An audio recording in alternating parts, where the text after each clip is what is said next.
اچھی گفتگو کے فائدے: شیطان سے حفاظت ملنا. وَقُلْ لِعِبَادِي يَقُولُوا الَّتِي هِيَ أَحْسَنُ إِنَّ الشَّيْطَانَ يَنزَغُ بَيْنَهُمْ إِنَّ الشَّيْطَانَ كَانَ لِلْإِنسَانِ عَدُوًّا مُبِينًا. اور میرے بندوں سے کہہ دو وہ بات کہیں جو سب سے اچھی ہو، بے شک شیطان ان کے درمیان جھگڑا ڈالتا ہے، بے شک شیطان ہمیشہ سے انسان کا کھلا دشمن ہے. اچھی بات کرنا صدقہ ہے، یعنی جو ہی بات خراب ہوگی تو شیطان بیچ میں آ جائے گا اور مزید فساد پھیل جائے گا.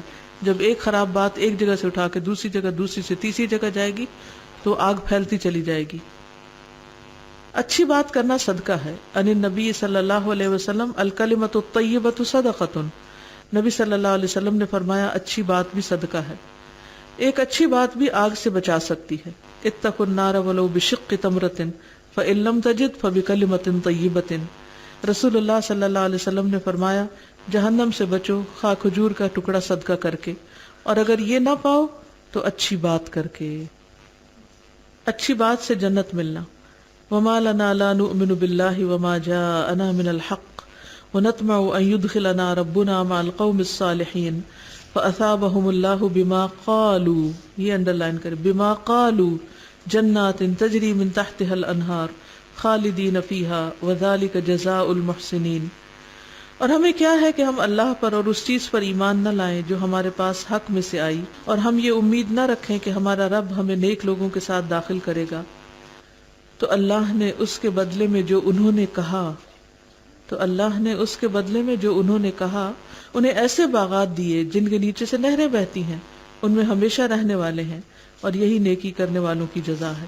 اس سے یہ پتہ چلتا ہے کہ اچھی بات کا بدلہ جنت کے باغات ہیں.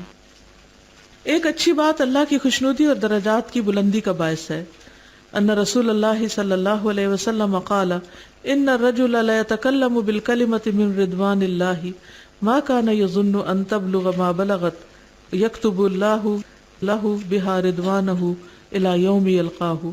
رسول اللہ صلی اللہ علیہ وسلم نے فرمایا کوئی شخص اللہ کو راضی کرنے والی ایک بات کرتا ہے، وہ نہیں سمجھتا کہ اس کا اثر وہاں تک ہوگا جہاں تک حقیقت میں ہو جاتا ہے. اس کی وجہ سے اللہ اس کے لیے اپنی ملاقات کے دن تک اپنی رضامندی لکھ دیتا ہے. ایک بات کہاں سے کہاں پہنچا دیتی ہے. تو اس لیے اگر انسان ہمیشہ اپنی گفتگو چیک کرتا رہے تو اللہ تعالیٰ توفیق دے گا کہ کوئی اچھی بات منہ سے نکلے.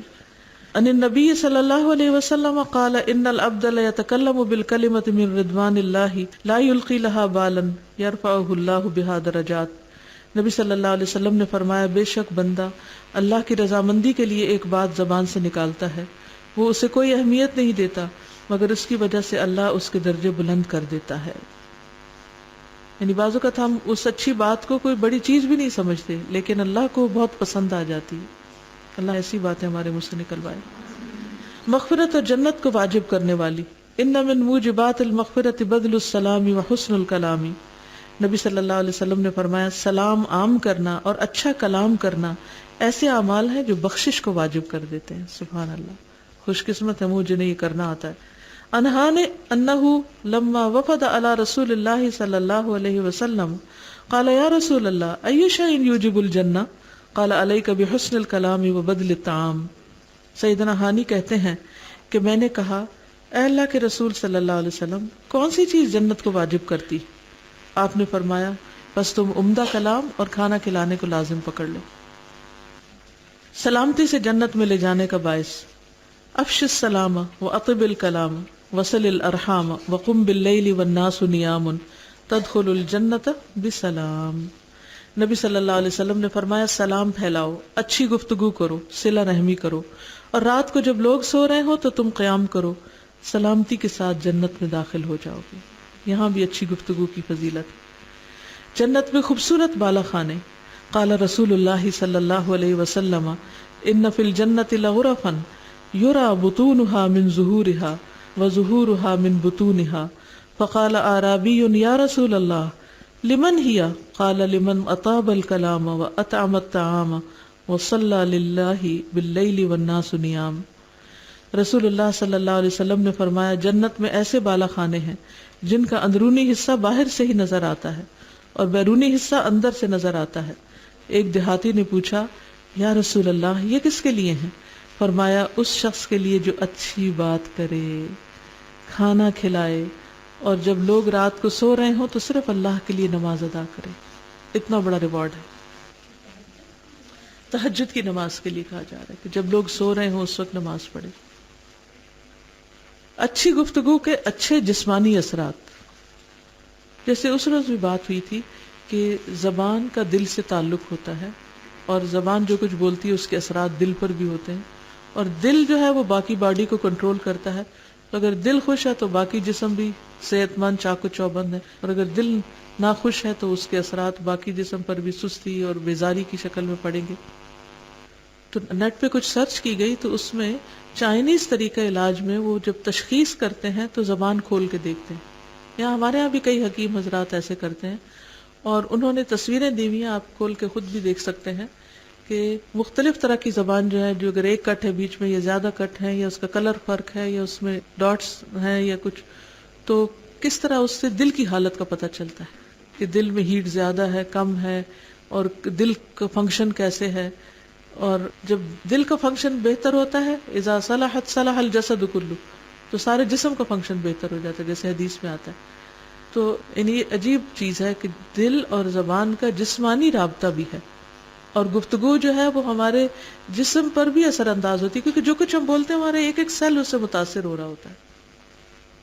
بیماری میں اچھی بات کا جسم پر اثر. قال اللہ تعالی اذا ابتلیت عبدی المؤمن لم یشکنی الی عبادہ اطلقته من اساری ثم ابدلته لحما خیرا من لحمہ ودما خیرا من دمہ ثم یستأنف العمل. رسول اللہ صلی اللہ علیہ وسلم نے فرمایا، اللہ تعالیٰ فرماتا ہے جب میں اپنے مومن بندے کو آزماتا ہوں اور وہ تیمارداری کرنے والوں کے سامنے میرا شکوہ نہیں کرتا تو میں اسے اپنی قید سے آزاد کر دیتا ہوں، یعنی بیماری دور کر دیتا ہوں. پھر اس کے پہلے گوشت کے عوض بہترین گوشت عطا کرتا ہوں، اور اس کے پہلے خون کے بدلے بہترین خون دیتا ہوں. پھر وہ اثر نو عمل کرتا ہے، یعنی اس کو پہلے سے بھی بہتر صحت نصیب ہوتی ہے. اور یہ فرق آپ نے دیکھا ہوگا، کچھ بیماروں کے پاس آپ جائیں تو وہ حال دعائی مچائے ہوئے ہوتے ہیں اور اللہ سے ناراض ہوتے ہیں، اور کچھ ایسے ہوتے ہیں جو اس حال میں بھی اللہ کا شکر ادا کر رہے ہوتے ہیں. پچھلے دنوں کوئی بیمار تھا تو میں وہاں تھی نہیں، تو میں نے میسج پہ پوچھا کہ کیا حال ہے، تو انہوں نے مریض کا پیغام ریکارڈ کر کے مجھے بھیجا جس میں شکر ہی شکر تھا کہ اللہ کا شکر ہے جس حال میں رکھے، جس حال میں رکھے راضی ہوں وغیرہ وغیرہ. مجھے اتنی حیرت تھی کہ آواز میں بھی اتنی کراہ تھی اور اتنی بے چینی تھی، لیکن منہ پہ شکر کے ہی الفاظ تھے. تو زبان تو انسان کے اپنی سوچ کے تابع نا، جو چاہیں آپ بولیں. آپ چاہیں تو اللہ کا شکر ادا کرتے رہیں، اور چاہیں تو آپ ناراضگی کے کلمات بولتے رہیں، لیکن جو آپ کہیں گے اس کا امپیکٹ آپ کے اوپر آئے گا. اذا مرض العبد بعث اللہ تعالی الیہ ملکین فقال انظر ماذا یقول لعباده فإن هو اذا جاؤوه حمد اللہ واثنى علیہ رفع ذلك الى اللہ عز وجل وهو عالم فيقول لعبدی علی ان توفیته ان ادخله الجنة وَإِنْ أَنَا شَفَيْتُهُ أَنْ أُبْدِلَ لَهُ لَحْمًا خَيْرًا مِّن لَحْمِهِ وَدَمًا خَيْرًا مِّن دَمِهِ وَأَنْ أُكَفِّرَ عَنْهُ سَيِّئَاتِهِ. رسول اللہ صلی اللہ علیہ وسلم نے فرمایا جب بندہ بیمار ہوتا ہے تو اللہ تعالیٰ اس کی طرف 2 فرشتے بھیجتا ہے اور فرماتا ہے کہ دیکھتے رہو وہ ان لوگوں سے کیا کہتا ہے جو اس کی بیمار پرسی کو آتے ہیں.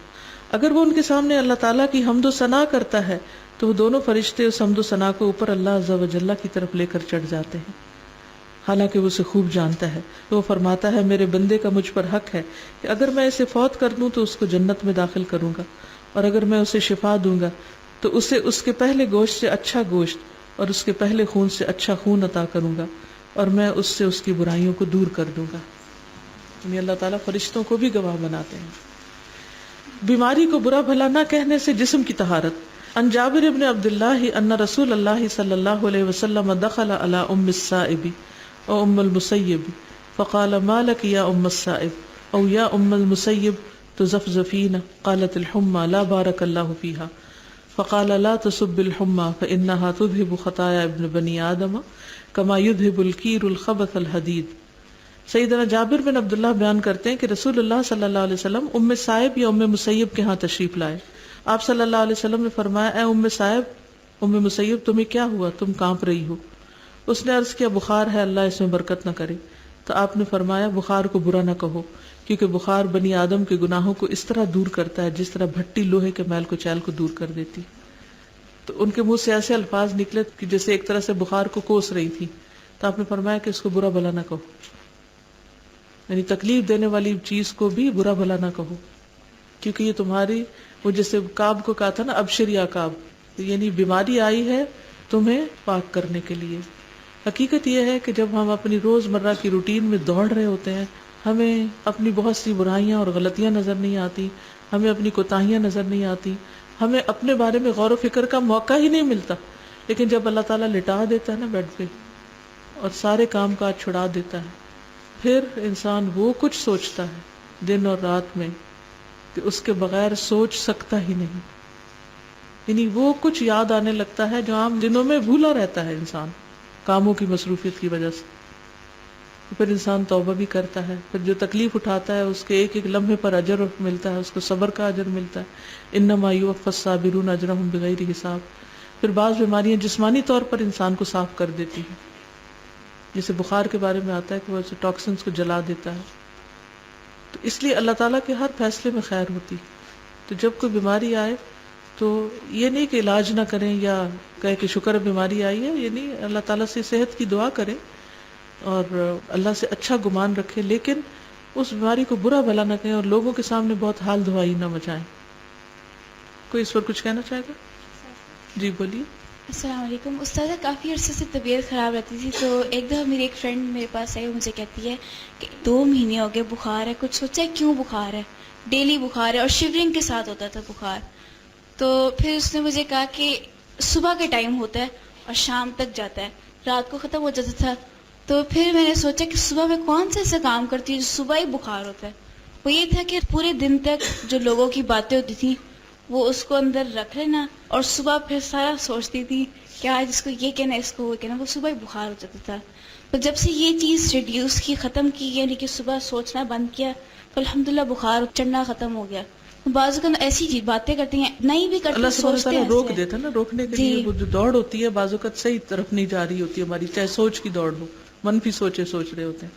تو یہ ہمیں غور و فکر کا موقع دیتا ہے. جی السلام علیکم استاد. وعلیکم السلام. استاد میں نے یہ پوچھنا تھا کہ بخار سے گناہ جھڑتے ہیں انسان کے، تو اس سے پھر کیا کوئی میڈیسن وغیرہ نہیں لینی چاہیے؟ نہیں لینی چاہیے. یہ تو میں نے ابھی عرض کیا نا کہ علاج بھی کرنا چاہیے، دعا کرنی چاہیے، بیماری سے نکلنے کی کوشش کرنی چاہیے. لیکن کیا دوا لینے سے ہمیشہ بخار فوراً اتر جاتا ہے؟ نہیں اترتا نا، صبر کرنا پڑتا ہے، کچھ وقت لگتا ہے. اس وقت کو اچھے طرح گزارنا چاہیے. ٹھیک. اساتذہ یہ پیج نمبر 31 پہ جو سیکنڈ حدیث ہے، اس کی جو سیکنڈ لائن ہے، حمید اللہ و اثنا علیہ، تو اس میں ڈفرنس ہے؟ معلوم نہیں مجھے. حمد و ثنا دونوں لفظ استعمال ہوتے ہیں تعریف کے لیے. استاذہ یہ ہم نے پڑھا نا اچھی گفتگو کے بہت اچھے اثرات ہوتے ہیں باڈی پر. میں ایک شیئر کرنا چاہوں گی، جب ہمارا ٹیسٹ ہوتا ہے نا حفظ کا، تو میں ذرا کنفیوز ہوتی ہوں، تو میں کہتی ہوں وقفہ باللہ وکیلا حسبی اللہ و نعم الوکیل. تو اس سے ایک تو میری کنفیوژن دور ہو جاتی ہے، اور جب میں ٹیسٹ دینے کے لیے جاتی ہوں تو اللہ تعالیٰ جب مجھے ممتاز دیتے ہیں تو میں اتنا تھینک فل اللہ تعالیٰ کی ہوتی ہوں، شکر الحمدللہ الحمدللہ عدد کلی شیء میرا کلی شیء. تو پھر مجھے اللہ تعالیٰ کا پرومس یاد آتا ہے لئن شکرتم لازیدنکم. تو اس طرح سے اگر ہم اپنی ٹاک کا جائزہ لیں تو واقعی بہت اچھے کسی بھی اثرات پریشانی کے موقع پر، چاہے وہ ٹیسٹ کی ہو، چاہے وہ بخار کی ہو، یا کوئی بھی. ٹھیک ہے. جی سارے جو بھی ہم نے پیچھے پڑھا نا کہ اچھی بات سے دوسروں کو خوش کرنا، تو سارا اس طرح بھی تو ہوتا ہے نا کہ جب بعض اوقات کوئی پریشان ہو جاتا ہے، ہم اس کے سامنے بہت الٹی سیدھی حرکتیں کرنے لگ جاتے ہیں، یا کبھی کسی کی بات کر کے یا پیروڈی کرنے بیٹھ جاتے ہیں. اچھے خاصے میچور ہونے کے باوجود بھی میچورٹی بچے بن جاتے ہیں. عجیب حرکتیں کرنا سارا بھی تو غلط ہے نا. یہ بھی نہیں درست. معقول حرکتیں کرنی چاہیے، انسان کو زیب نہیں دیتا. میں نا گھر میں گئی کل جب یہ لیکچر اٹینڈ کیا ہے، اور مجھے یہ ہوا کہ مجھے خاموش رہنا چاہیے. جیسے اس میں پڑھا کہ آپ خاموش رہتے ہیں تو آپ کی باڈی پہ اثر ہوتا ہے. میں نے گھر جا کے ملازموں سے یہ نہیں پوچھا کہ یہ کیوں نہیں کیا، وہ کیوں نہیں کیا. میں خاموش رہی. اگر کوئی کام خراب بھی تھا اس پہ بھی میں نہیں بولی. پھر بچے اسکول سے آئے، ان کے ساتھ بھی میں خاموش رہی. ان کو چپ کر کے میں نے ہوم ورک کرایا. وہ لڑتے ہوئے میرے پاس آئے، میں نے ان کو آ کے رسپونڈ نہیں کیا. اب یقین کریں میں پہلے دن اتنی تھکی ہوئی تھی، میں بالکل بھی نہیں تھکی، اور مجھے سارا وہ سکون رہا. لیکن وہ بجائے اس کے جو بولنے سے، وہ مجھے ایسا لگ رہا تھا جیسے آج مجھے میں بالکل میری باڈی بھی سکون میں ہے. اور دوسرا استاذہ میں نے یہ پوچھنا تھا، جیسے ابھی نبی صلی اللہ علیہ وسلم کا آیا یہ حدیث کہ وہ زینب کو یا زینب کر کے بلاتے تھے، تو تو جیسے میرے بیٹے کا نام شافع ہے تو میں اس کو پیار سے شافو شافو کہتی ہوں. ہاں کوئی حرج نہیں، تو وہ میری ساس ٹوکتی رہتی ہے کہ تم اس کا نام بگاڑتی ہو. ان کے سامنے نہیں کریں. یہ نام بگاڑنا نہیں ہوتا، یہ پیار سے نام لینا ہوتا ہے.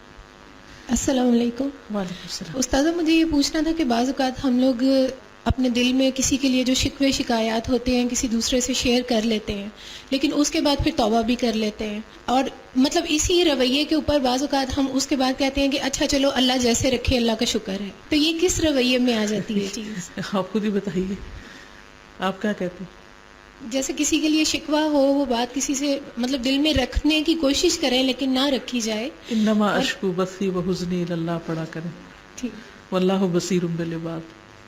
السلام علیکم جی استاد. وعلیکم السلام. پہلے بات ہوئی نا ان شکایتم لازیدنکم، اس پہ تھوڑی سی بات کہوں گی.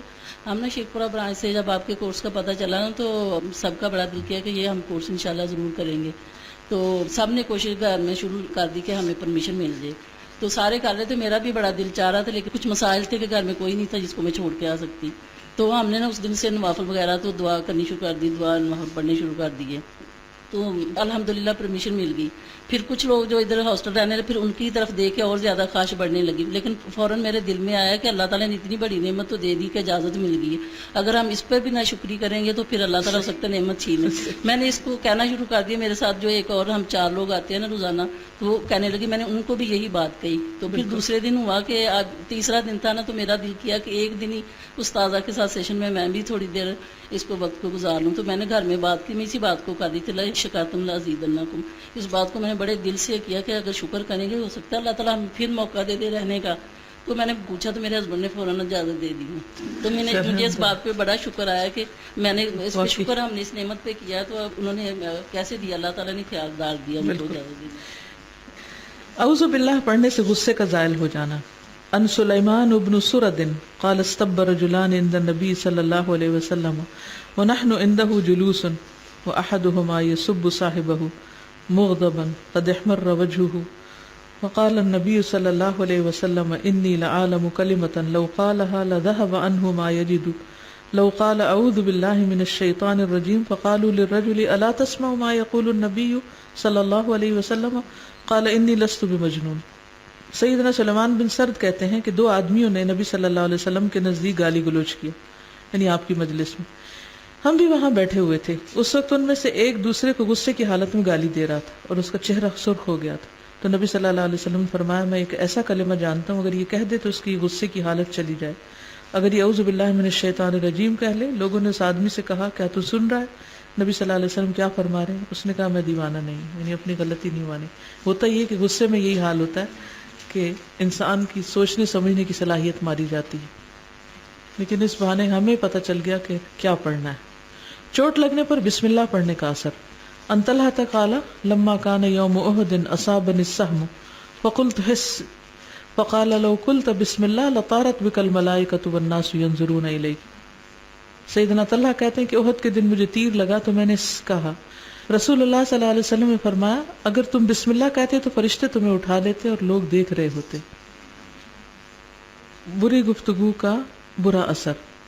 عن ابن عباس رضی اللہ عنہما ان النبی صلی اللہ علیہ وسلم دخل على اعرابی یعوده قال وكان النبی صلی اللہ علیہ وسلم اذا دخل على مريض یعوده قال لا بأس طهور ان شاء الله فقال له لا بأس طهور ان شاء الله قال قلت طهور كلا بل هي حمى تفور او تثور على شيخ كبير تزيره القبور فقال النبي صلی اللہ علیہ وسلم فنعم اذن. چوتھی حدیث ہے جس میں نبی صلی اللہ علیہ وسلم کی عیادت کا ذکر آ رہا ہے، کتنا مریضوں کا خیال رکھتے تھے. سیدنا ابن عباس رضی اللہ عنہما سے روایت ہے کہ نبی صلی اللہ علیہ وسلم ایک اعرابی کی عیادت کے لیے تشریف لے گئے. نبی صلی اللہ علیہ وسلم جب بھی کسی مریض کی عیادت کے لیے تشریف لے جاتے تو فرماتے لا بأس طہور انشاءاللہ، کوئی حرج نہیں، انشاءاللہ یہ بیماری گناہوں کو دھو دے گی. آپ نے اس اعرابی سے بھی یہی فرمایا کہ لا بأس طہور انشاءاللہ. اس پر اس نے کہا آپ کہتے ہیں کہ یہ گناہوں کو دھونے والا ہے؟ ہرگز نہیں، یہ تو نہایت شدید قسم کا بخار ہے جو ایک بوڑھے پہ جوش مار رہا ہے اور اسے قبر کی زیارت کرائے بغیر نہیں چھوڑے گا. یعنی بری بات کی. نبی صلی اللہ علیہ وسلم نے فرمایا اچھا تو پھر یوں ہی ہوگا. یعنی جس قسم کی باتیں منہ سے نکالتے پھر ویسا ہو جاتا. آپ نے بھی کئی دفعہ تجربہ کیا ہوگا کہ منہ سے ایک بات نکالتے ہیں اور وہ بری ہو جاتی ہے. اللہ اکبر. گفتگو کے آداب، یعنی بات کریں تو کیسے کریں. نمبر 1، گفتگو میں ٹھہراؤ ہونا، آرام سے بات کریں، تیز تیز نہ بولیں، چلا کے نہ بولیں. نبی صلی اللہ علیہ وسلم کا کلام کیسا تھا؟ کان فی کلامی ترتیل و ترسیل. رسول اللہ صلی اللہ علیہ وسلم گفتگو میں ٹھہر ٹھہر کر بات کرتے تھے. کان یحدث حدیثا لو ادہ العاد لاحصاہ. رسول اللہ صلی اللہ علیہ وسلم اس طرح ٹھہر ٹھہر کر بات کرتے کہ اگر کوئی شمار کرنے والا حروف کو گننا چاہتا تو گن لیتا، یعنی اتنا آرام سے بات کرتے تھے. تیزی سے گفتگو نہ کرنا، اور مجھے اب اینڈ میں آ کے تیزی کرنی پڑ رہی ہے جو اپنے ہی کہنے کے خلاف جا رہی ہوں، چلیں کوشش کرتی ہوں. ان عروۃ بن الزبیر حدثہ ان عائشۃ زوج النبی صلی اللہ علیہ وسلم قالت الا يعجبك ابو ہریرہ جاء فجلس الى جانب حجرتی يحدث عن رسول اللہ صلی اللہ علیہ وسلم يسمعني ذلك وكنت اسبح فقام قبل ان اقضي صبحتي ولو ادركته لرددت عليه ان رسول اللہ صلی اللہ علیہ وسلم لم يكن يسرد الحديث مثل سردكم. سیدنا عروہ بن زبیر سے روایت ہے کہ نبی صلی اللہ علیہ وسلم کی زوجہ عائشہ نے کہا رضی اللہ تعالیٰ عنہا، کیا تمہیں ابو ہریرہ رضی اللہ عنہ پر تعجب نہیں آتا کہ وہ آئے اور میرے حجرے کے پاس بیٹھ کر مجھے سنانے کے لیے رسول اللہ صلی اللہ علیہ وسلم کی حدیثیں بیان کرنے لگے جبکہ میں نوافل پڑھ رہی تھی، اور پھر میری نماز مکمل کرنے سے پہلے ہی اٹھ کر چل دیے. اگر میں انہیں پاتی تو انہیں بتاتی کہ رسول اللہ صلی اللہ علیہ وسلم تمہاری طرح تیز تیز باتیں نہیں کرتے تھے. یعنی خاص طور پر تعلیم دیتے وقت ٹھہراؤ کے ساتھ بات کرنی چاہیے. عام فہم گفتگو ہونی چاہیے، لوگوں کے سر سے اوپر نہیں گزرے. کانا کلامہ کلاما فصلا یفہمہ کل من سمعہ. رسول اللہ صلی اللہ علیہ وسلم کی گفتگو بالکل جدا جدا ہوتی تھی کہ ہر سننے والا آپ کی بات کو سمجھ لیتا تھا. مختصر بات کرنا. ان ابی ذبیۃ ان عمرو بن العاص قال یوما وقام رجل فاکثر القول فقال عمرو لو قصد في قوله لكان خيرا له. سمعت رسول اللہ صلی اللہ علیہ وسلم یقول لقد رأيت او امرت ان اتجوز في القول فإن الجواز هو خير. ابو ذبیہ سے روایت ہے کہ سیدنا عمرو بن العاص نے فرمایا، ایک دن ایک آدمی نے خطاب کیا اور بہت باتیں کی، تو عمرو بن العاص نے کہا اگر یہ اپنی گفتگو میں درمیانہ روی اختیار کرتا تو اس کے لیے بہت بہتر ہوتا. میں نے رسول اللہ صلی اللہ علیہ وسلم کو فرماتے ہوئے سنا، یقیناً میں نے سمجھ لیا ہے یا فرمایا کہ مجھے حکم دیا گیا ہے کہ میں گفتگو کرتے وقت مختصر بات کروں. بلا شبہ مختصر بات میں ہی خیر ہے، یعنی لمبی چوڑی باتیں کرنا، اور خاص طور پر ایک بات کو بار بار دہرانا، یعنی بات کر لینا پھر تسلی نہ پھر شروع ہو جانا، پھر کر لینا پھر تسلی نہ پھر شروع ہو جانا، یا ایک ہی قصہ کئی بار سنانا، جب ملو جبھی وہی قصے سنانے شروع کر دینا.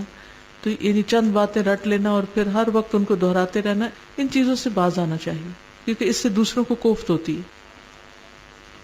قال عمار انی سمعت رسول اللہ صلی اللہ علیہ وسلم یقول ان طول صلاة الرجل وقصر خطبته مئنة من فقهه فأطیلوا الصلاة واقصروا الخطبة وان من البیان سحرا. سیدنا عمار کہتے ہیں کہ میں نے رسول اللہ صلی اللہ علیہ وسلم کو فرماتے ہوئے سنا، آدمی کا نماز کو لمبا کرنا اور خطبہ کو مختصر کرنا اس کی سمجھداری کی علامت ہے. بس نماز کو لمبا کرو اور خطبہ کو مختصر کرو، کیونکہ بعض بیان جادو جیسا اثر رکھتے ہیں، یعنی تھوڑی بات میں بھی بہت اثر ہو جاتا ہے.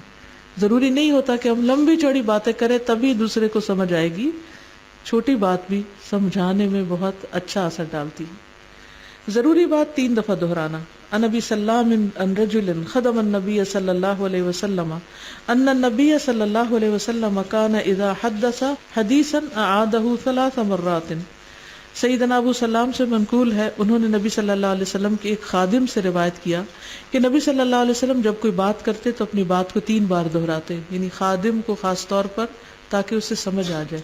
کیونکہ ہم بعض اوقات انسٹرکشنز جب دینے لگتے ہیں تو کیا سٹائل ہوتا ہے ہمارا، ہم نکل رہے ہوتے ہیں گھر سے اور نکلنے کی تیاری کرے تو بغیر توجہ دیے بولنا شروع کر دیتے ہیں، یہ کر لینا وہ کر لینا، اچھا دروازہ بند کر لو فلاں کر، اور ایک وقت میں کئی ساری انسٹرکشنز. اب وہ جو سننے والا ہوتا ہے بیچارہ ایوریج مائنڈ کا بندہ، وہ کنفیوز ہو جاتا ہے، کچھ کرتا ہے کچھ نہیں کرتا، پھر ڈانٹ کھاتا ہے. سب میں بیٹھنے کے باوجود گفتگو میں کم حصہ لینا، کان اصحابہ صلی اللہ علیہ وسلم یتناشدون الشعر ویتذاکرون اشیاء من امر الجاہلیۃ وہو ساکت فربما تبسم معہم. آپ صلی اللہ علیہ وسلم کے صحابہ کرام شعر بولا کرتے تھے اور جاہلیت میں کیے کاموں کے تذکرے کرتے تھے، اور نبی صلی اللہ علیہ وسلم خاموش ہوتے اور کبھی ان کے ساتھ مسکرا بھی دیتے، یعنی آپ سنتے زیادہ تھے. بحث مباحثے سے اجتناب کرنا. کان لا یراجع بعد ثلاث، 3 دفعہ بات کہہ دینے کے بعد آپ سے بحث مباحثہ نہیں کیا جاتا تھا، یعنی اس کے بعد آپ پھر خاموش ہو جاتے. ہونا بھی یہی چاہیے. بعض اوقات ایسا ہوتا ہے نا، کوئی شخص آپ سے سوال کرتا ہے، آپ جواب دیتے، پھر وہ وہی سوال کر دیتا ہے، پھر اسے مزید بحث شروع کر دیتا ہے. تو ایک حد کے بعد پھر اس بات کو ختم کر دینا چاہیے، کیونکہ اگر وہ چلتا رہے تو بعض اوقات لڑائی پر جا اختتام ہوگا. برائی کا جواب احسن طریقے سے دینا. ان عائشہ رضی اللہ عنہا ان یہود اتوا النبی صلی اللہ علیہ وسلم فقالوا السلام علیکم فقالت عائشہ علیکم ولعنکم اللہ وغضب اللہ علیکم قال مہلا یا عائشہ علیک بالرفق وإیاک والعنف والفحش قالت اولم تسمع ما قالوا قال اولم تسمع ما قلت رددت علیہم فیستجاب لی فیہم ولا یستجاب لہم فیہ. سیدہ عائشہ کہتی ہیں کہ کچھ یہودی نبی صلی اللہ علیہ وسلم کے یہاں آئے اور کہا السلام علیکم، تم پر موت آئے. اس پر عائشہ رضی اللہ تعالیٰ عنہ نے کہا کہ تم پر بھی موت آئے اور اللہ کی تم پر لعنت ہو اور اس کا غضب تم پہ نازل ہو. لیکن آپ صلی اللہ علیہ وسلم نے فرمایا ٹھہرو عائشہ، نرمی اختیار کرو. اب دیکھیے کس موقع پہ کہہ رہے ہیں، یعنی دشمنوں کے لیے نرمی اختیار کرو اور سختی اور بد زبانی سے بچو. عائشہ نے عرض کیا آپ نے ان کی بات نہیں سنی؟ آپ نے فرمایا تم نے انہیں میرا جواب نہیں سنا؟ میں نے ان کی بات انہی پر لوٹا دی اور ان کے حق میں میری بد دعا قبول ہو جائے گی، لیکن میرے حق میں ان کی بد دعا قبول نہ ہوگی. یعنی جب چھوٹی بات سے مطلب حل ہو جائے تو لمبی باتوں کا فائدہ نہیں. غصہ اور مذاق میں حق بات ہی کہنا. ان عبداللہ ابن عمرو ابن العاص قال قلت یا رسول اللہ انی اسمع منک اشیاء افاکتبها قال نعم قلت فی الغضب والرضا قال نعم فانی لا اقول فیہما الا حقا. سیدنا عبداللہ ابن عمرو ابن العاص کہتے ہیں میں نے کہا یا رسول اللہ میں آپ سے جو باتیں سنتا ہوں انہیں لکھ لیا کروں؟ آپ نے فرمایا ہاں. میں نے پوچھا رضامندی اور ناراضگی دونوں حالتوں میں؟ آپ نے فرمایا ہاں، کیونکہ میری زبان سے حق کے سوا کچھ نہیں نکلتا.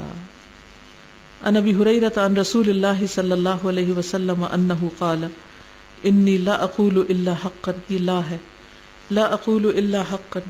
قال بعض اصحابہ فانک تداعبنا یا رسول اللہ فقال انی لا اقول الا حقا. سیدنا ابو ہریرہ سے روایت ہے کہ رسول اللہ صلی اللہ علیہ وسلم نے فرمایا میں تو ہمیشہ حق بات ہی کہتا ہوں. کسی صحابی نے عرض کیا یا رسول اللہ صلی اللہ علیہ وسلم آپ تو ہمارے ساتھ مزاح بھی کرتے ہیں؟ آپ نے فرمایا میں مزاح میں بھی ہمیشہ حق بات ہی کہتا ہوں.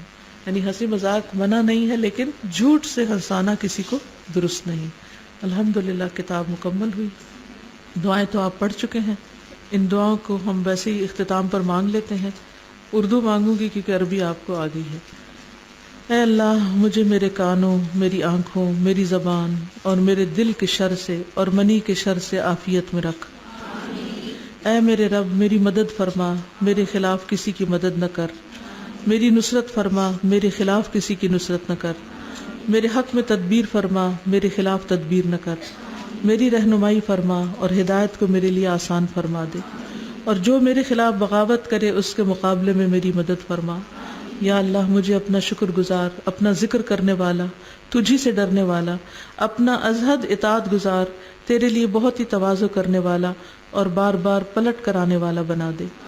اے میرے رب میری توبہ قبول کر لے، میری خطائیں دھو ڈال، میری دعا قبول فرما، میری حجت قائم فرما دے، میرے دل کو ہدایت دے دے، میری زبان کو مستقیم رکھ اور میرے دل سے میل کچیل دور کر دے، نکال دے. اے اللہ میں تجھ سے دین پر ثابت قدمی اور ہدایت پر پختگی کا سوال کرتا ہوں. میں تجھ سے تیری رحمت کو واجب کرنے والے اور تیری مغفرت کو لازم کرنے والے امور کا سوال کرتا ہوں. میں تجھ سے تیری نعمتوں کا شکر ادا کرنے اور اچھے انداز میں عبادت کرنے کا سوال کرتا ہوں. میں تجھ سے سلامت دل اور سچی زبان کا سوال کرتا ہوں. میں تجھ سے ہر اس بھلائی کا سوال کرتا ہوں جسے تو جانتا ہے، اور ہر اس برائی سے تیری پناہ چاہتا ہوں جو تیرے علم میں ہے، اور تجھ سے ان تمام گناہوں کی بخشش چاہتا ہوں جو تیرے علم میں ہے. بے شک تو غیبوں کو خوب جاننے والا ہے. اے اللہ میں اپنے کان کے شر سے، اپنی آنکھ کے شر سے، اپنی زبان کے شر سے، اپنے دل کے شر سے اور اپنی منی کے شر سے تیری پناہ چاہتا ہوں۔ اے اللہ میرے دل میں نور ڈال دے، میری زبان میں نور ڈال دے، میری سماعت میں نور ڈال دے اور میری بصارت میں نور ڈال دے، میرے پیچھے نور کر دے، میرے سامنے نور کر دے، میرے اوپر نور کر دے اور میرے نیچے نور کر دے۔ اے اللہ تو مجھے نور عطا فرما۔ اے اللہ میں تجھ سے عہد کرتا ہوں اور تو ہرگز وعدے کے خلاف نہیں کرتا، میں صرف ایک انسان ہوں، تو جس مومن کو میں تکلیف دوں، اس کو برا کہوں، اس پر لعنت کروں، اسے سزا دوں، تو اسے اس کے لیے رحمت اور پاکیزگی اور ایسا باعث قرب بنا دے کہ وہ قیامت کے دن تیرے قریب ہو۔ اے اللہ تو نے میری صورت اچھی بنائی ہے، پس میرا اخلاق بھی اچھا کر دے۔ اے اللہ مجھے اچھے اخلاق کی ہدایت فرما، تیرے سوا کوئی اچھے اخلاق کی ہدایت نہیں دے سکتا، اور برا اخلاق مجھ سے دور فرما، تیرے سوا کوئی مجھ سے برا اخلاق دور کرنے والا نہیں ہے۔ اے اللہ بے شک میں برے اخلاق، برے اعمال اور بری خواہشات سے تیری پناہ میں آتا ہوں۔ اے اللہ میں تیری پناہ میں آتا ہوں عاجزی اور سستی سے، بزدلی اور بخل سے، انتہائی بڑھاپے، دل کی سختی اور غفلت سے، مفلسی، ذلت اور ناداری سے، اور میں تیری پناہ میں آتا ہوں محتاجی اور کفر سے، نافرمانی، مخالفت اور نفاق سے، بری شہرت اور دکھاوے سے۔ اللہ سبحانہ وتعالی ہماری ان کوششوں کو قبول فرمائے اور واقعی ہمارے لیے یہ کورس زندگی میں ایک بہت بڑی تبدیلی کا باعث ہو، ہماری زبانیں حق کے سوا کچھ نہ کہیں، اور اللہ تعالی ہم سے ایسی باتیں کروائے جو ہمارے لیے بخشش کا باعث ہوں اور درجات کی بلندی کا ذریعہ ہوں۔ سبحانک اللہم و بحمدک، اشہد ان لا الہ الا انت، استغفرک و اتوب الیک۔ السلام علیکم و رحمۃ اللہ وبرکاتہ۔